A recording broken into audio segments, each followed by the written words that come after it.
My name is Cynthia Graham. I'm a psychologist and I teach at Oxford University. The title of my presentation was Contraception and Sexuality.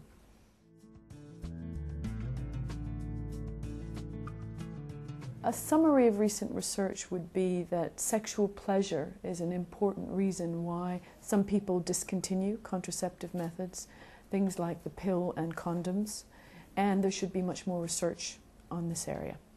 One area of research that many people are not aware of is that for a small subgroup of women, use of the birth control pill leads to less sexual interest, and that's something that very few people are aware of.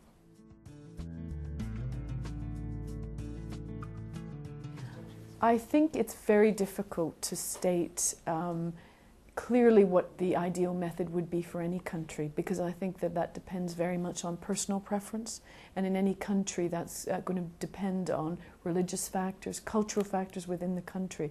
So I think it's difficult. I think the best option is a greater choice of contraceptive methods within any country for men and women.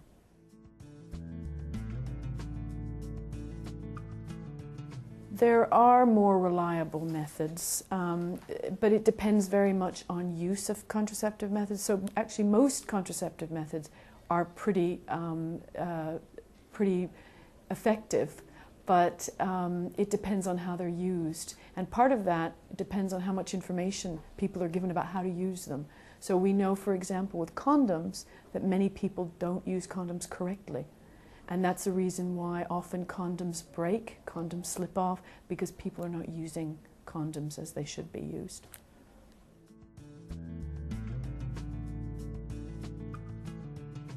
I think that finding a contraceptive method that works for a couple should be something that depends on what affects their sexual relationship. It's not just about physical risks and benefits, which are important. It's also about how a contraceptive method affects the relationship and the sexual relationship.